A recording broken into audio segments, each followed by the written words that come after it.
My name is Evelyn Marsh. I'm 27 years old, and 3 months ago I stood in my parents' living room, the living room where I grew up being told, in ways both spoken and unspoken, that I was the thing that had gone wrong. And I read a dead woman's words out loud while my father's face turned the color of old ash. I want to tell you that it felt like victory. I want to tell you that I stood there in righteous fire and watched the walls come down and felt nothing but justified. But the truth is more complicated than that, and if you've come to this story for uncomplicated satisfaction, I'd rather be honest with you now than pretend the ending was clean. It wasn't clean, it was true, which is both better and harder than clean. But let me start at the beginning, because you need to understand what 20 years of being called a mistake actually does to a person before you can understand what happened when the truth finally arrived. For as long as I can remember, there were two kinds of children in the Marsh household. There was my brother, Christopher. Chris, always Chris, never Christopher, unless he was in trouble, which was rarely. And there was me. Chris was the planned one, the wanted one, the one whose birth announcement my mother had framed and hung in the hallway outside the bathroom, where it still hangs today, slightly crooked, the colors faded to a soft yellow. Chris's announcement. Just Chris's. I looked for mine once when I was about 7, going through boxes in the basement with the specific focused energy of a child looking for proof that she existed intentionally. I didn't find one. The name came later. The mistake. Not as a weapon at first. As a joke. My father, Gerald Marsh, had a particular kind of humor that dressed cruelty in levity and then looked confused when the cruelty landed. He was a tall man, broad-shouldered, with a contractor's hands and a salesman's mouth, and he had a story he told at dinner parties and family gatherings that always got a laugh. The story went like this. Chris was planned, wanted, prepared for.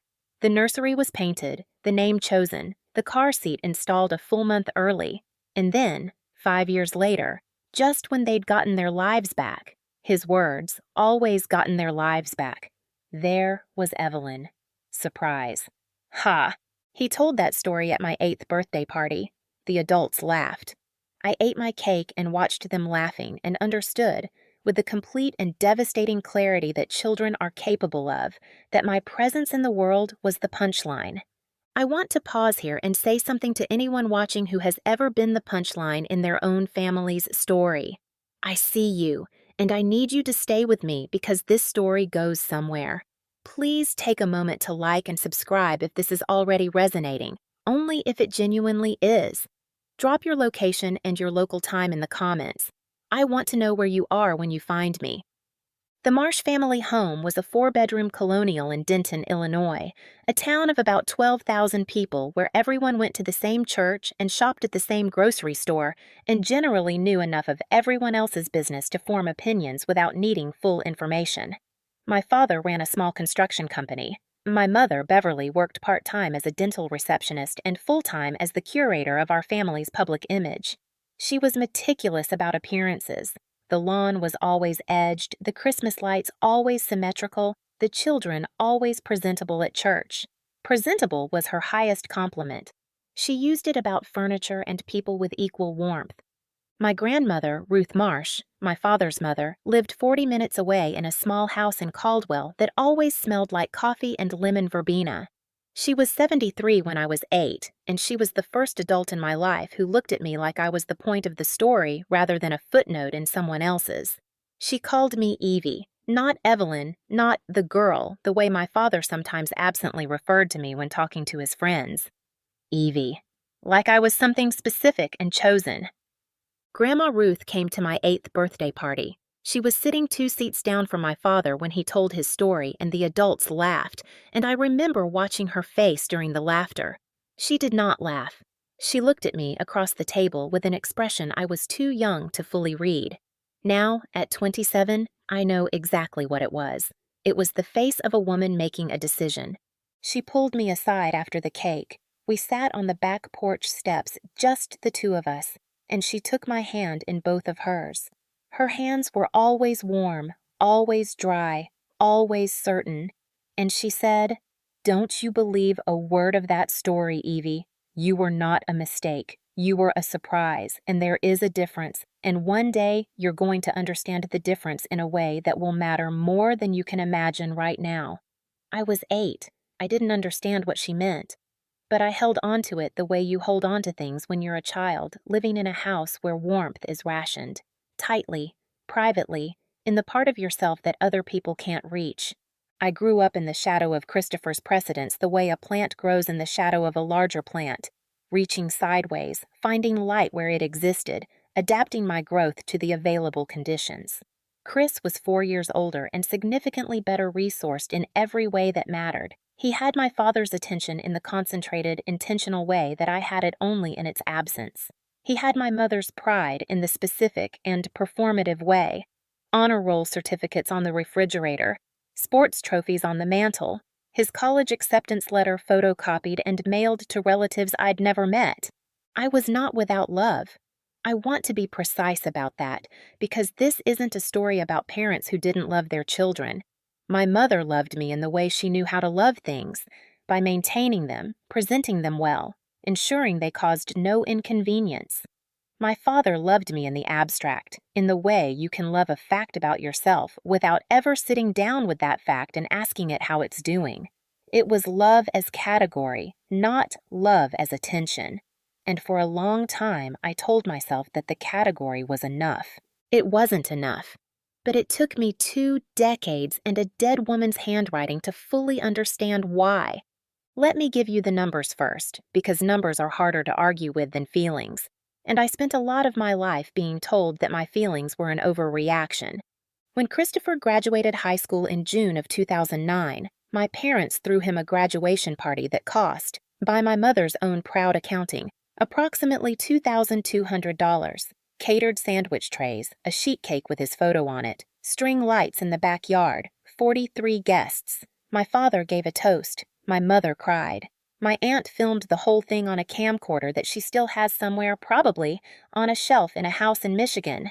When I graduated high school 4 years later, in June of 2013, my mother made a lasagna and invited my grandma Ruth and my Aunt Carol and her husband. 6 people total, including me. The lasagna was good. Nobody gave a toast. My father was at a job site until 7 and arrived still in his work clothes smelling like sawdust, ate 2 plates and said, "Good job, kid." Grandma Ruth brought me flowers. Yellow tulips, my favorite. A fact she had memorized years earlier and never forgot. She pressed my hands in both of hers when she gave them to me and said quietly, so only I could hear, "Your time is coming, Evie. Be patient with it." I was 17 and I was trying very hard not to cry over a pan of lasagna, and I said, "Okay, Grandma." And she looked at me with that expression, the one I would only understand years later, and she said, "I mean that more specifically than you think." I didn't know what she meant. I filed it away next to the birthday party words and kept moving. When Christopher started at the University of Illinois in the fall of 2009, my parents paid his tuition in full. 4 years, out of pocket, no loans. I know this because I asked my mother directly when I was 16 and beginning to think about college whether the same arrangement would apply to me. My mother looked uncomfortable in the practiced way of someone who has rehearsed an answer they don't entirely believe. She said that things had been more financially stable when Chris started school and that I should look into financial aid options and scholarships. She said it kindly. She said it in the voice she used when she was presenting difficult information as practical advice. I got a partial academic scholarship to the University of Denton, a smaller school, local, considerably less prestigious than Chris's university, and I took out $31,000 in federal student loans for the remaining costs. I graduated in 4 years with a degree in accounting. I paid those loans back over 6 years, the last payment made on my 25th birthday, which I celebrated alone in my apartment in Denton with a glass of wine and the specific quiet pride of someone who finished something hard without any help. My father paid for Christopher's first car, a 2007 Honda Accord, 4 years old at the time of purchase, solid and reliable, presented in the driveway on a Saturday morning with a bow on the hood and my father grinning beside it like a man fully satisfied with himself. Christopher was 19. I was 14 and watching from the front porch and already understanding the arithmetic of our family. At 19, I bought my own car, a 2004 Toyota Corolla with 94,000 miles on it and a driver's side window that stuck when it rained. I paid $3,800 for it from money I'd saved from 2 years of working at the Denton Public Library after school and on weekends. My father looked at the car in the driveway and said, "That's a good starter car." I said thank you. I went inside and I made dinner because it was my night to cook, and I didn't say anything else about it. The dinner cooking is its own pattern worth noting. From the age of about 12, I was the one who prepared dinner on weeknights when my mother worked late, which was 3 nights a week consistently from the time I was in 7th grade. This was not a discussed arrangement. It was simply what happened, gradually and then completely, the way things become permanent in families without anyone deciding they should be. Chris was in high school by then and had baseball practice and homework and a social life that was treated as a legitimate schedule. My schedule was treated as available. I cooked, I cleaned up, I did the grocery run on Thursdays, and I helped my mother with the household accounts from the time I was 15 because I was good with numbers and it needed to be done. My accounting degree was not an accident. It came directly from years of being the person in the house who balanced the books while other people spent what was in them. Christopher never cooked, not once to my memory. This was not remarked upon by anyone. It was simply a fact of the household, like the fact that the front door stuck in summer or that my father watched the news at 6 and didn't like to be interrupted. Some things just were. I was one of those things. The social texture of the inequality was sometimes more cutting than the practical disparities, because practical disparities can be explained away with finances and circumstances and timing. The social texture is harder to explain away. It is in the room with you. It has a voice. My father called Christopher the future of this family, at least a dozen times over my childhood. He said it at the dinner table, on the phone with relatives, in the easy and unself-conscious way of a man who doesn't consider that every room contains more than one person. He said it once when I was sitting directly across from him at the kitchen table doing my homework, and when I looked up, he was looking at Chris, and neither of them noticed that I had heard. I was 13. I went back to my homework. I got full marks on the assignment. I filed the moment away in the long catalog of moments I was building, methodically and without meaning to, the way children who aren't seen learn to document their own existence. When Christopher got engaged in 2018, my parents gave him and his fiancée, Melissa, $8,000 as an engagement gift. My mother mentioned this to me casually, the way she mentioned things she hadn't fully thought through the implications of, and when I was quiet for a moment, she said, "Well, you know weddings are expensive." I said, "I'm not engaged, Mom." She said, "Of course, I just mean, when the time comes." And then she trailed off in the way she trailed off whenever a sentence was heading somewhere she didn't want to go. I wasn't in a relationship at the time. I was 23 and working as a junior accountant at a small firm in Denton and living in a studio apartment and paying down my student loans. I was fine. I was genuinely fine. I had built a life that worked, a quiet and functional and self-sufficient life that I was proud of, because everything in it I had earned without assistance or recognition, which had given it a particular quality of realness. But I sat with what my mother had said, and I counted up the invisible ledger the way I always did, the way the accountant in me had always done, and the numbers told their familiar, lopsided story. Grandma Ruth was 82 by then. She'd had a small stroke the previous year that had slowed her without stopping her, and she still drove herself to the grocery store and still called me every Sunday and still, when I visited, pressed my hands in both of hers and asked me specific questions about my life, my work, my friends, the book I was reading, the trip I wanted to take, in the attentive and genuine way that I had learned to treasure because it was so unlike any other attention I received in my family. During one of those visits in the fall of 2018, she said something that I turned over in my mind for weeks afterward. She said, "Evie, I need you to know that I have been paying attention for a very long time, and I want you to know that what you have built without any help is more impressive than anything that's been built with it in this family. I hope you believe that." I said I was working on believing it. She squeezed my hands and said, "Keep working on it.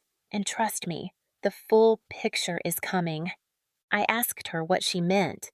She smiled in a way that was warm and slightly mysterious and said, "Not yet, but soon." And then she asked if I wanted more coffee and changed the subject so smoothly that I couldn't quite locate the seam. That was the last full conversation I had with her before she got sick. Grandma Ruth was diagnosed with pancreatic cancer in January of 2019, stage 3. The oncologist in Caldwell was direct about the prognosis in the way that good oncologists learn to be, clearly without cruelty, giving her the information she needed to make decisions about her remaining time. Ruth received this information the way she received most difficult things, quietly, practically, and with the specific dignity of a woman who had already decided how she intended to conduct herself in every situation life might present. She called me the evening after her diagnosis. Not my father first. Me. She said, "Evie, I have some news and I want you to hear it from me directly before the family telephone game gets to you." She told me what the doctor had said. She told me the treatment options and what she'd decided about them. She would do one round of chemotherapy to see how her body responded, but she was not going to spend her remaining time, however long it was, being made sick by medicine that might buy her months she wouldn't enjoy. She was 83 years old and she had lived fully and she knew her own mind. I sat in my studio apartment with the phone pressed against my ear and I let her talk. And when she finished, I said, "What do you need from me?" And she said, "Come on Sundays. Bring that coffee you like, the dark roast, and don't let your father make this about himself." I said I'd do my best on both counts. She laughed, a short, genuine sound, and said, "That's my girl." I went every Sunday from January until September.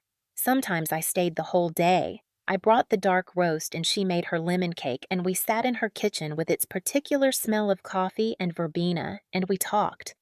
Really talked, in the way I had only ever talked with her, about my life, my work, about what I wanted and what I was afraid of and what I was proud of, about books and small observations and the texture of ordinary days.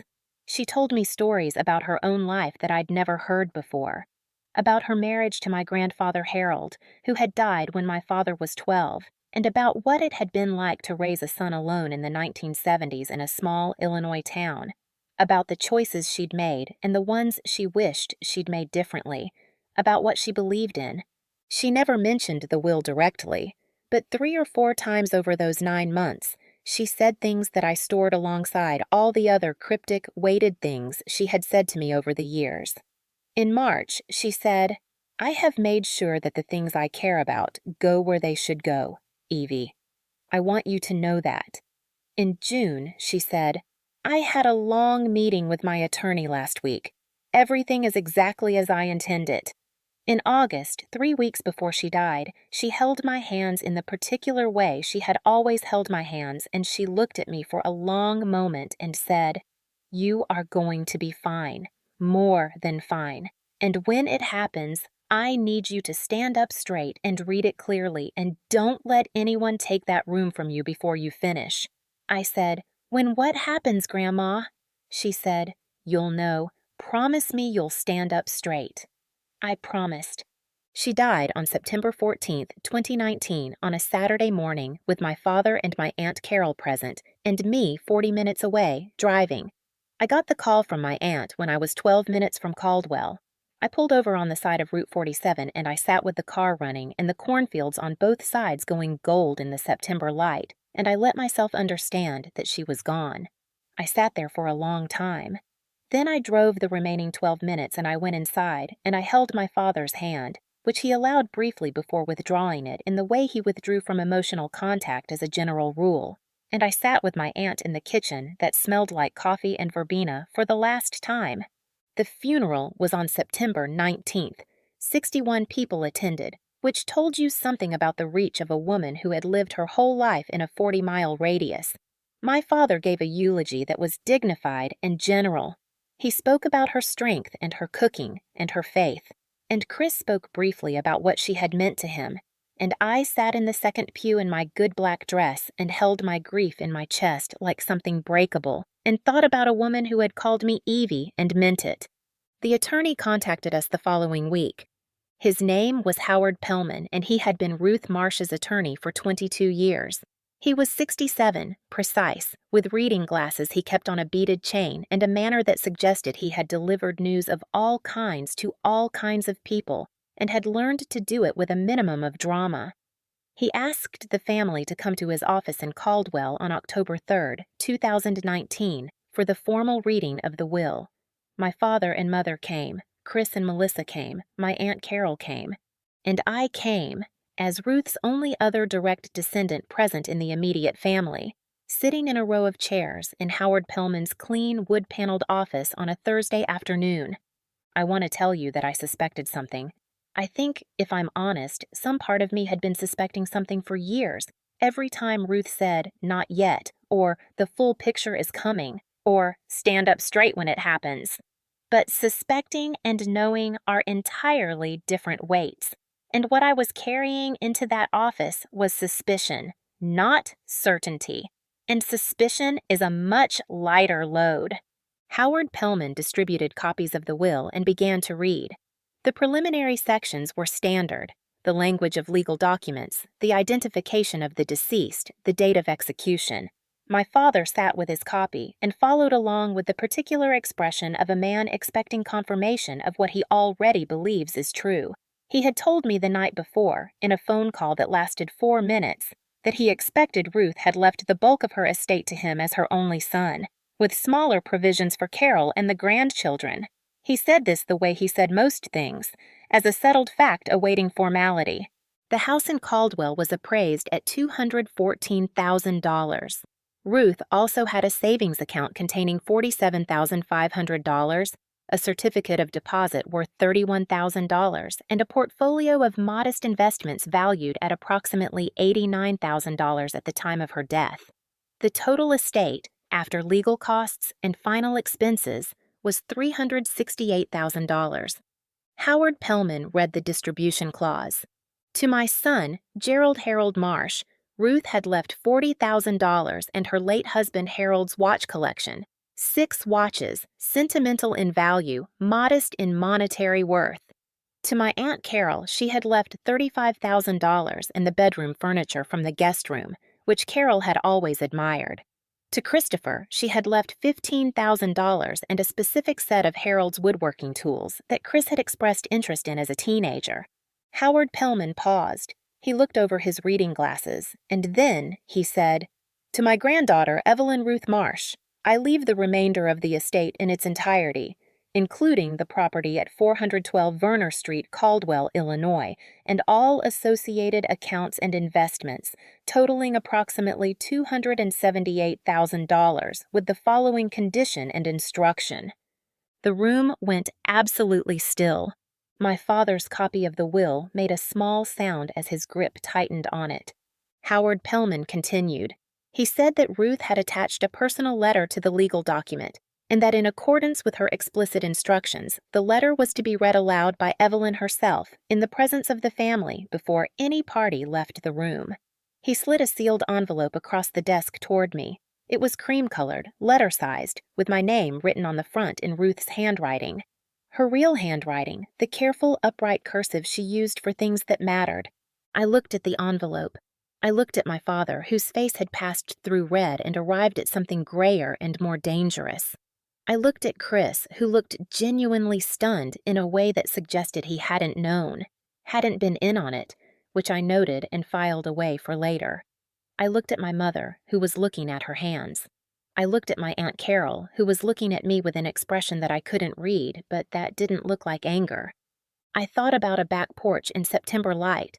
I thought about warm, dry, certain hands. I thought about a promise I'd made. I picked up the envelope. I opened it. I unfolded 3 pages of cream stationery, Ruth's handwriting covering both sides of each page. I stood up straight, and I read. The letter began.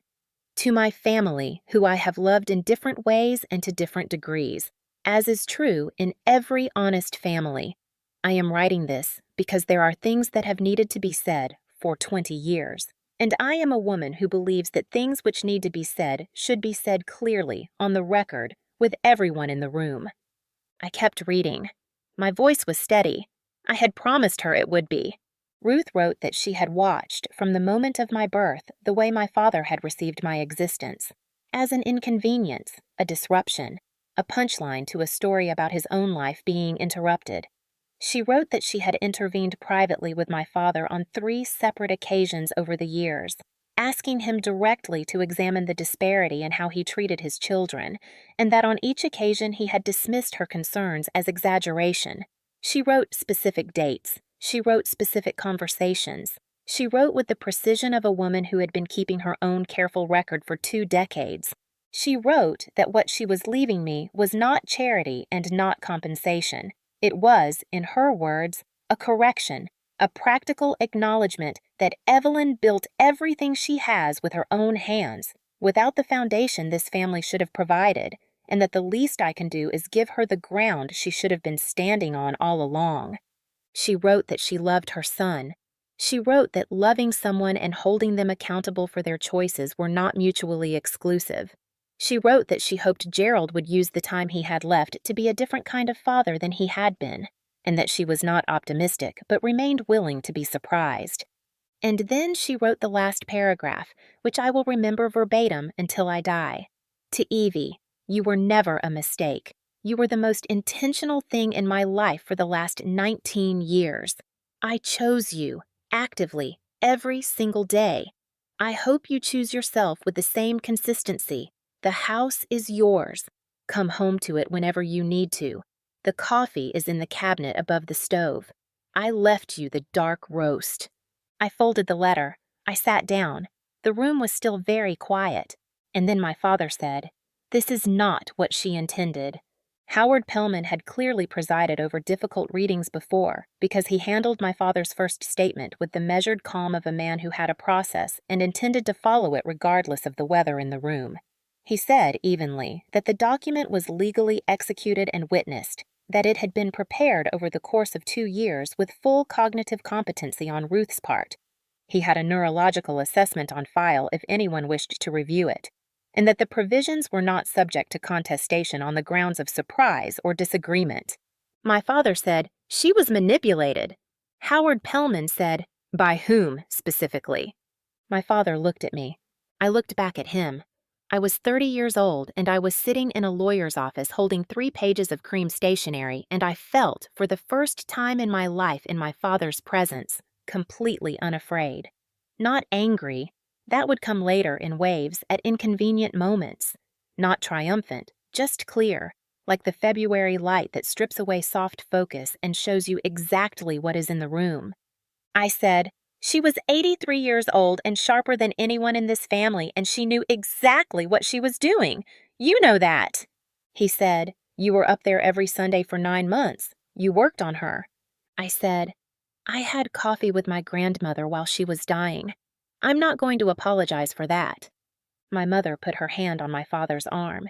He didn't shake it off, but he also didn't soften. Chris was looking at the floor. Melissa was looking at Chris. Aunt Carol was looking at me, and now I could read her expression.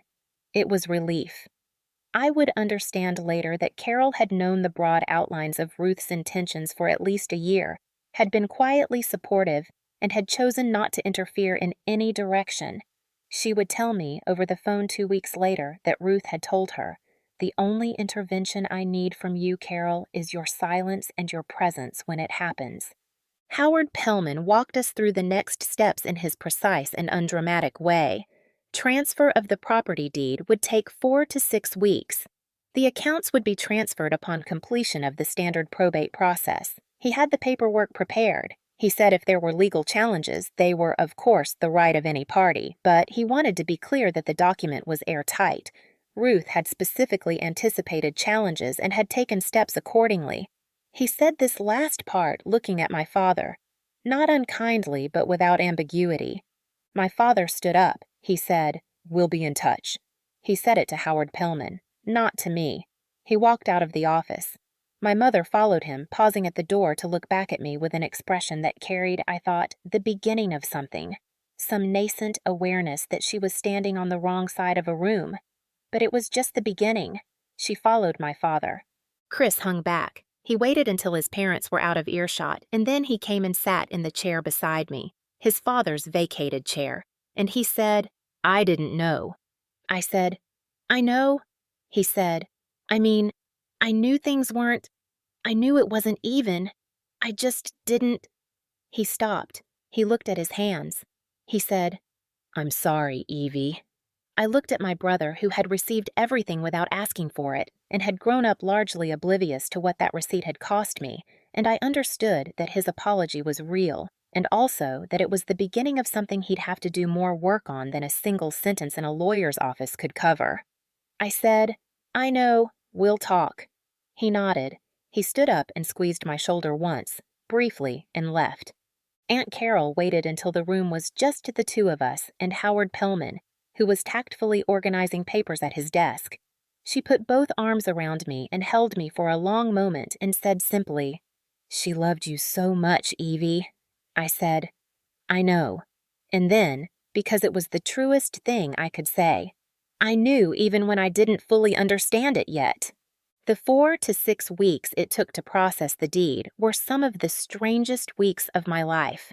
My father attempted to contest the will. He contacted a separate attorney, a man named Bruce Callister, who practiced estate law in Denton. Howard Pellman had, as he'd indicated, prepared for this. The neurological assessment was comprehensive. Ruth had been evaluated by a licensed neuropsychologist in December of 2018 and had scored in the high normal range for a woman of her age, well above any threshold that would support a competency challenge. The documentation of her intentions went back 2 full years, with multiple drafts of the will on file, each revision more explicit and more precisely worded than the last. Bruce Callister reviewed the materials and told my father, from what I heard later through Carol, that there was no viable ground for challenge. My father paid him $800 for that information. I know the amount because my mother told me in one of our early, cautious phone calls, in the slightly stunned voice of a woman recalibrating her understanding of several things at once. The challenge was dropped in November. The deed transferred on November 22, 2019. I drove to 412 Verner Street on a Saturday morning, and I stood in the driveway of my grandmother's house. My house. And I looked at the small, tidy colonial with its lemon verbena by the front steps and its coffee-colored curtains in the kitchen window, and I let it be real. I had a house. I had $278,000 that I had not expected and had not engineered and had not done anything to deserve except be the person my grandmother had chosen to watch carefully for 19 years. I went inside. The house was cold. It had been unoccupied for 2 months. I turned on the heat. I went to the kitchen and I opened the cabinet above the stove, and there was the dark roast. A new bag of it, sealed like she had just bought it. I put my hand on it and I stood in that kitchen for a long time. Then I made coffee and I sat at her table and I let myself cry in a way I hadn't fully allowed since September. The conversation with my father happened in December, 6 weeks after the deed transferred. He called me, which I had not expected, and asked if I would come to the house in Denton. I thought about it for 2 days. I went. He was in the living room when I arrived, in his chair, and he looked older than I had ever seen him look. Not diminished, just older, in the way that some truths age people faster than time alone. My mother was in the kitchen, and I could hear her moving around in the deliberate, separate way of a woman allowing 2 people to have a conversation she is close enough to hear. My father said, "I want to understand what you think happened here." I sat down on the couch across from him, and I said, "What do you mean?" He said, "Your grandmother. What she did." I said, "She left her estate to the grandchild she believed had been underserved by this family. She did it legally, clearly, with full documentation." He said, "She went around me." I said, "Yes, because going through you hadn't worked." He looked at me. I said, "She told me. She talked to you 3 times over the years. You dismissed her." He was quiet. Then he said, "I provided for this family." I said, "You provided for Chris. You tolerated me." The word landed hard. I saw it land. He didn't deny it. That was the thing I didn't expect. He sat in his chair and he looked at the middle distance and he didn't say I was wrong. He said, "I didn't. It wasn't intentional." I said, "Intent doesn't erase impact, Dad. You called me the mistake at my 8th birthday party, and the adults laughed, and nobody told you to stop.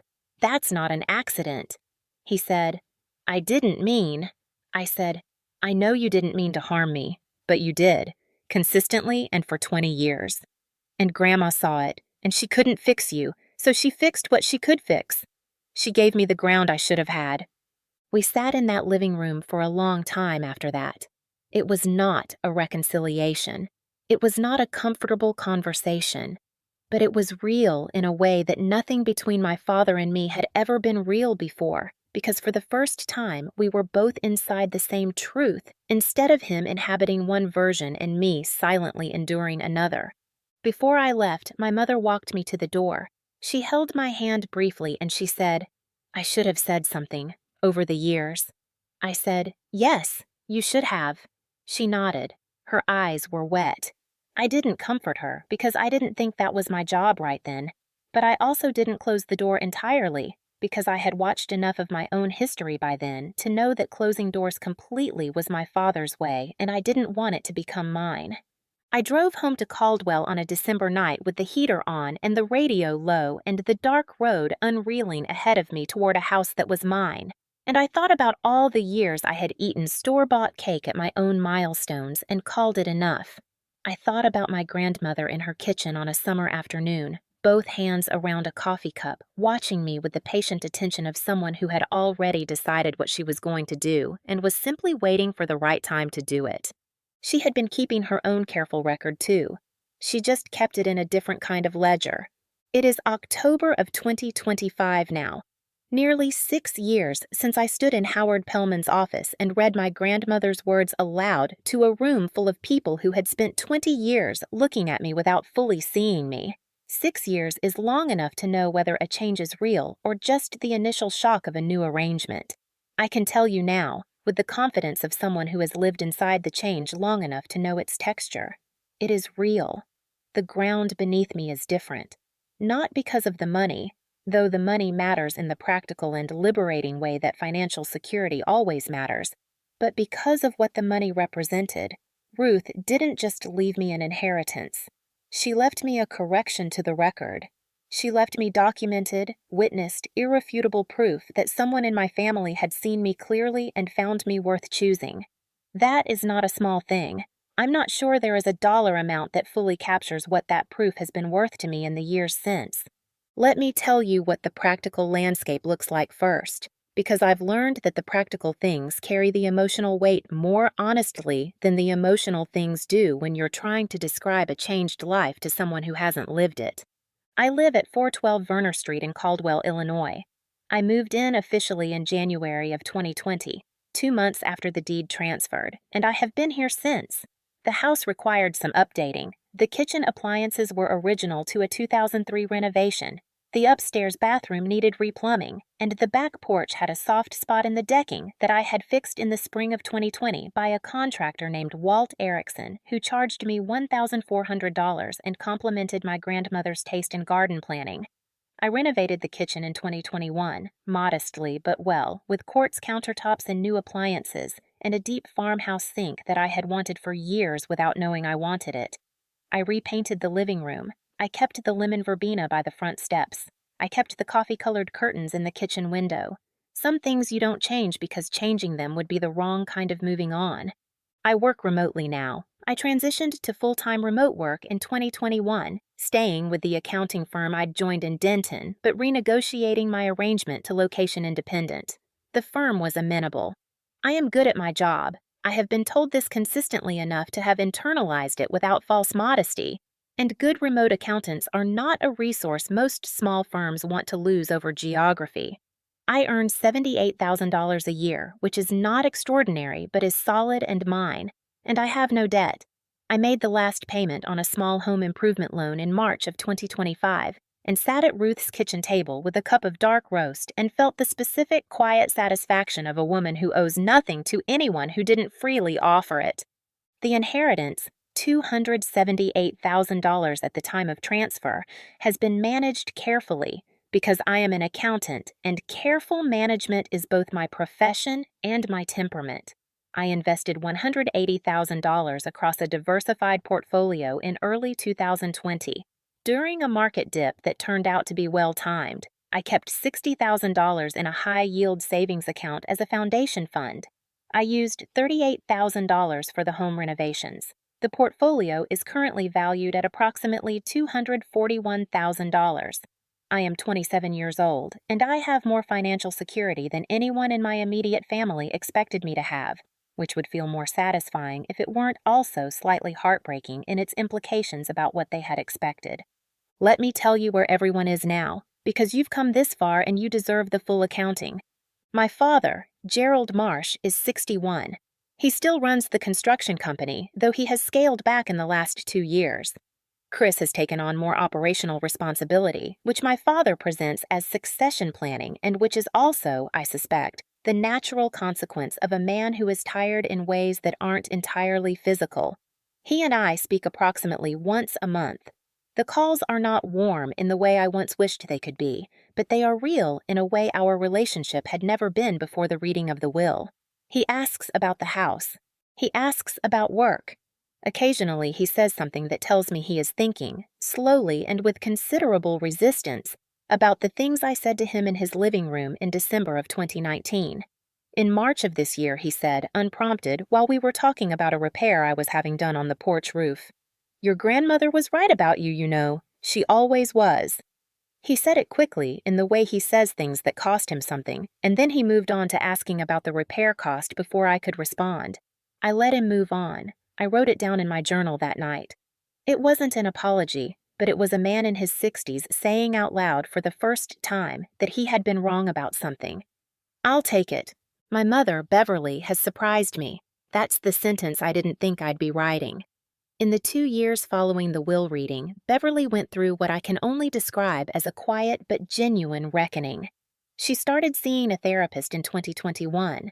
I found out through Carol, not through Beverly directly, and I chose to say nothing about it, to simply notice the small changes in how she engaged with me. She calls more often than she used to. She asks real questions, the kind that require her to have been listening the last time we talked. In September of 2024, on my birthday, my 26th birthday, she called me in the morning before anyone else and she said, "I want to say happy birthday, and I want to say that I love you and that I am sorry for the years I let go by without doing this properly."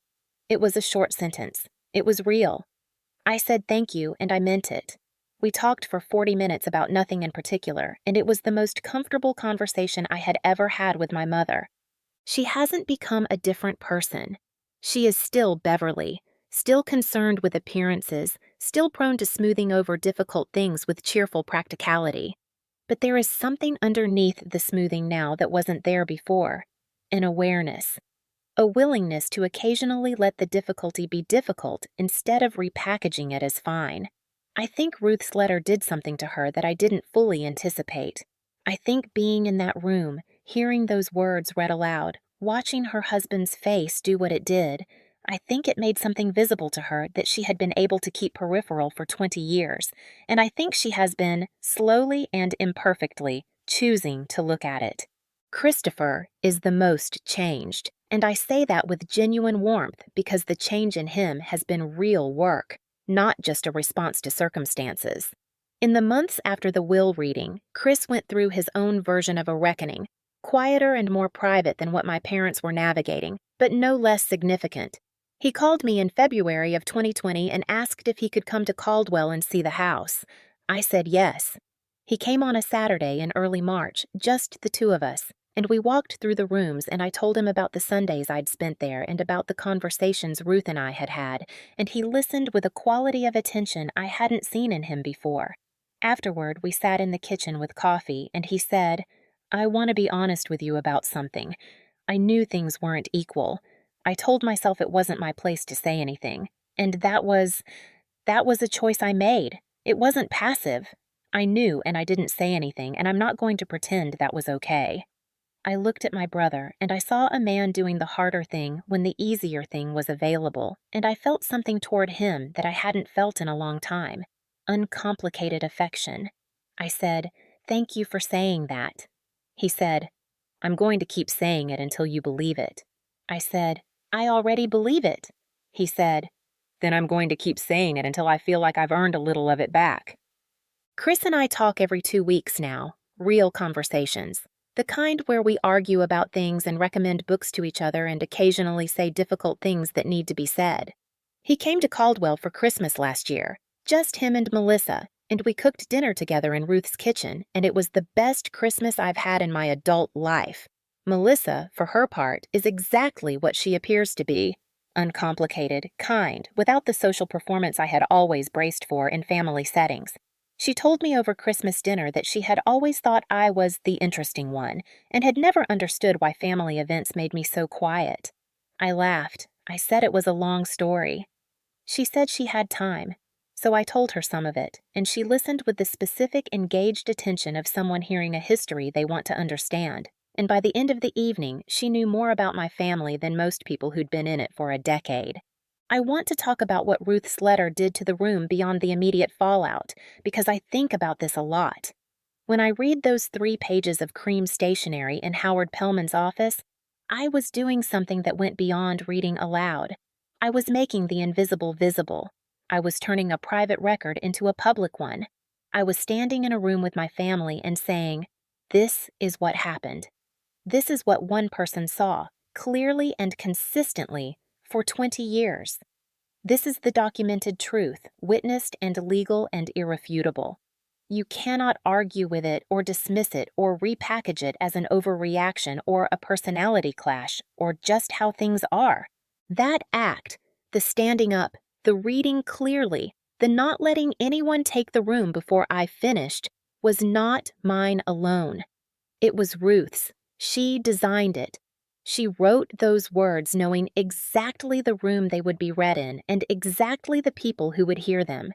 She chose me to be her voice in that room because she knew, from 19 years of careful observation, that I would do it. She had asked me to promise. I had promised. And when the moment came, I understood that keeping the promise was not just for me.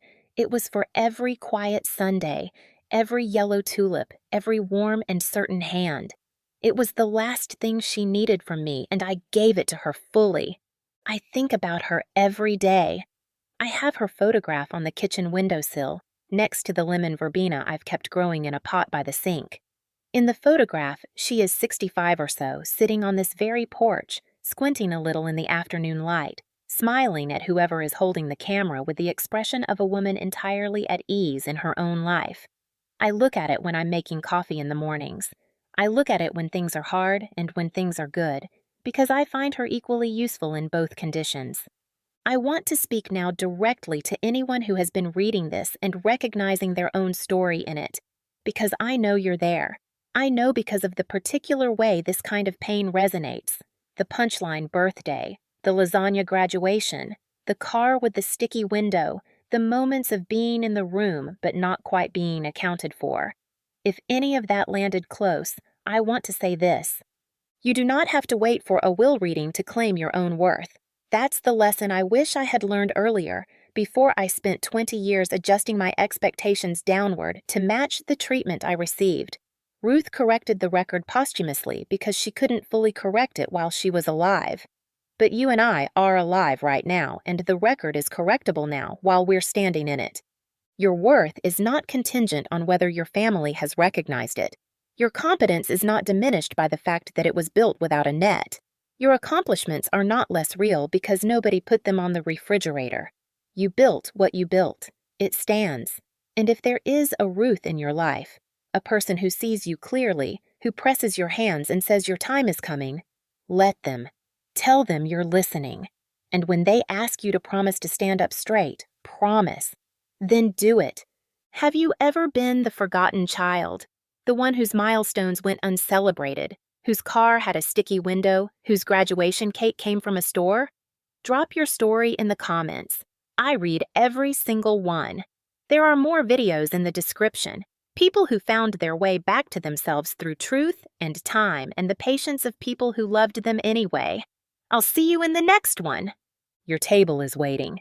It was always waiting. It just needed you to find it. I want to talk about something that doesn't come up enough in stories like mine, and that is the strangeness of being seen after a long period of being overlooked. Because being seen, when you are not used to it, is not immediately comfortable. It is disorienting in a way that takes time to describe and longer to resolve. And I think if I'm going to be honest with you, fully, usefully honest, I need to talk about that strangeness because the strangeness is part of the story, and leaving it out would make the ending cleaner than it actually is. In the months after the will reading, I found myself doing something I hadn't expected. I kept waiting for the correction, for the phone call from Howard Pellman saying there had been an error, for a document to surface that recontextualized everything, for someone with authority to look at my life and say, "Oh, we didn't mean this for you." I recognized this waiting as irrational.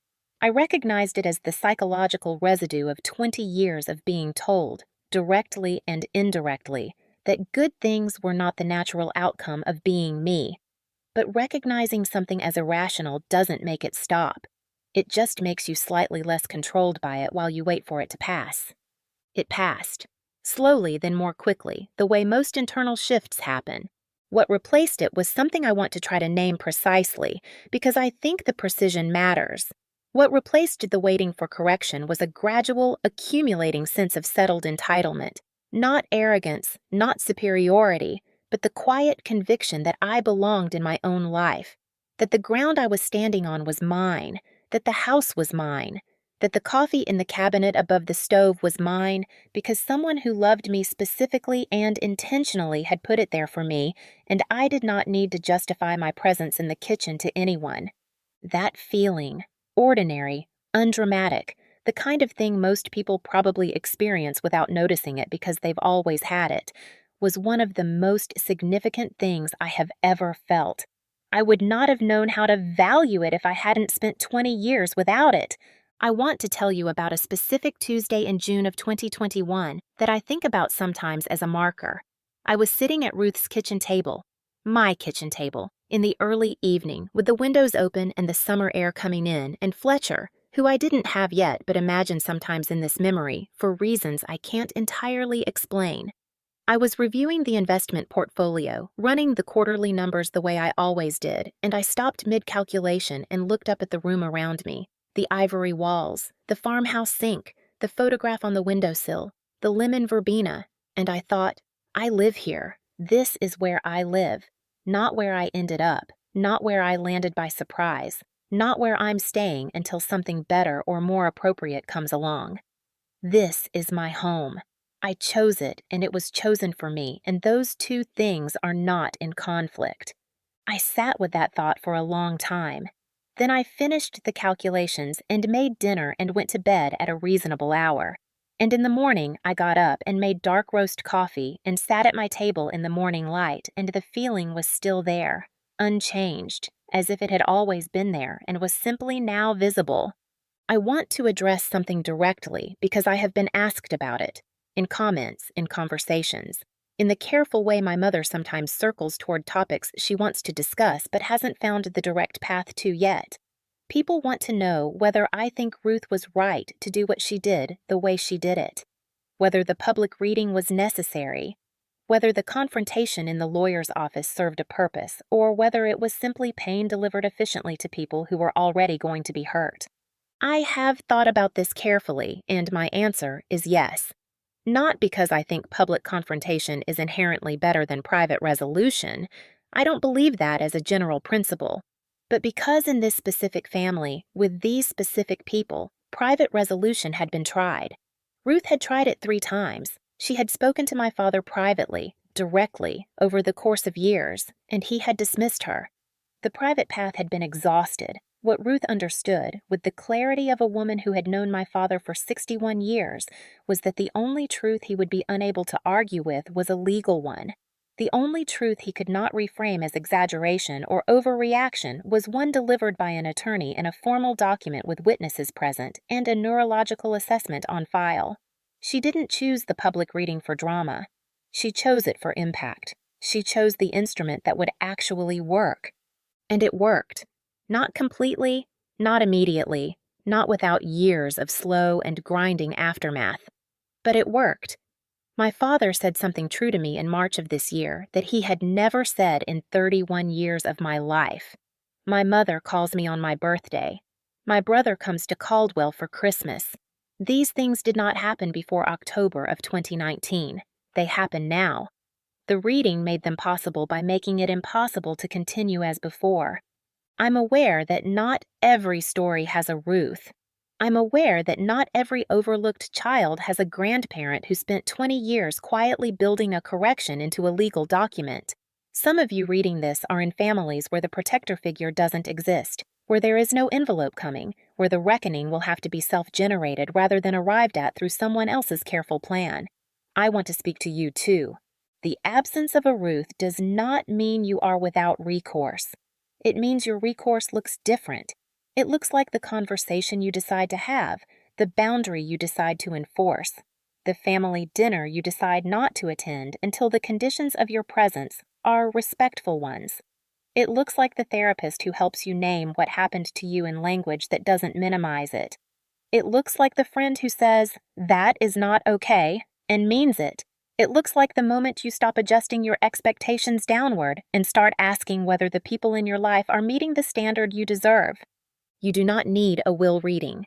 You need the same thing I needed, the same thing Ruth gave me, the same thing that is available to you right now from yourself, if from no one else. The experience of being clearly and specifically seen. See yourself. Start there. Name what happened to you accurately, without the softening language you've spent years applying to protect the people who hurt you. Call the birthday party what it was. Call the sticky window what it was. Call the store-bought cake and the lasagna graduation and the invisible bruise what they were. Not to punish anyone, not to burn anything down, just to have, finally, an accurate record. You deserve an accurate record of your own life. You deserve to be the one who keeps it. I keep mine at the kitchen table in Caldwell in a journal that I've been writing in since I was 17. There are entries from the birthday party and the graduation and the college conversation and the bruise I found out about secondhand and the December living room and the October lawyer's office and every Sunday with Ruth and every cup of dark roast and the first morning I woke up in this house knowing it was mine. It is the most complete document of my life that exists, and I am the one who made it, and it belongs to me. Ruth's journal is there too, now. I found it in the nightstand in her bedroom, a small green-covered notebook that turned out to contain 20 years of observations about our family, her concerns, her love, and her plan. I have read it twice. I will read it again. It is the most intimate thing anyone has ever shared with me, and I keep it next to mine on the shelf above the kitchen table, 2 records side by side, 2 women who paid attention. If you've been with me through this whole story, thank you. Thank you for your time and your attention, which are not small things to give. If this story found you at the right moment, please like and subscribe only if it genuinely moved something in you. Drop your location in the comments and tell me what time it is where you are. And tell me this, was there ever a person in your life who saw you clearly when everyone else was looking past you? I want to know about them. Drop their name in the comments if you want, or just tell me they existed.